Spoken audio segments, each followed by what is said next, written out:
करण्याचा मोठा निर्णय घेतलेला आहे। त्या सगळ्या लाल झेंड्याचा डाव्या पक्षाचा मला अभिमान आहे। वारंवार आपण सांगत गेलो, काही विद्वानांनी सांगितलेलं आहे की निळा झेंडा आणि लाल झेंडा याच्यामध्ये अंतर आहे, परंतु मुळीच नाही। या लाल झेंड्याच्या कार्यकर्त्याने दाखवून दिला आहे निळा आणि लाल झेंडा हे एकाच रंगाचे एकाच पैलूचे दोन रंग आहेत आणि यापुढे सुद्धा हातामध्ये हात घालून असे सुखदुःखामध्ये काम करतील हा त्यांनी संदेश दिला आहे मित्रांनो।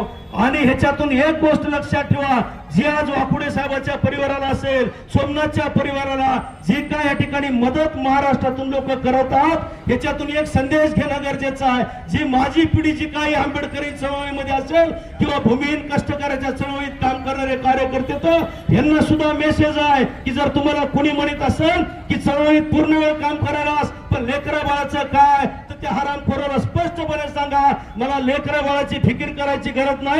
मी जर प्रामाणिकपणे चळवळीत केलं काम केलं तर समाज माझा लेकरा बाळाला कुणालाच उपाशी मरू देणार नाही। ही जबाबदारी चळवळीची आहे आणि आमची चळवळ कधीही जबाबदारी स्वीकारायला तयार आहे। त्यामुळे तरण्या बांड कार्यकर्त्याला माझी विनंती आहे की पूर्ण तरी तुम्ही अंग झोपून जरी चळवळीत काम केलं तरी पुढल्या काळाची कुठल्याही प्रकारची फिकीर करायचं काम नाही। या सगळ्या आंदोलनातून आपल्याला कळून चुकलेलं आहे। म्हणून सगळ्यांनी पुन्हा एकदा एकजुटीनं आपण या ठिकाणी जो काय संघर्ष आणि लढाई हा चालू ठेवावा अशा प्रकारची मी तुम्हाला विनंती आणि आवाहन करतो आणि लांबच चालवलं मनोगत थांबवतो। इन्कलाब जिंदाबाद, जय भीम।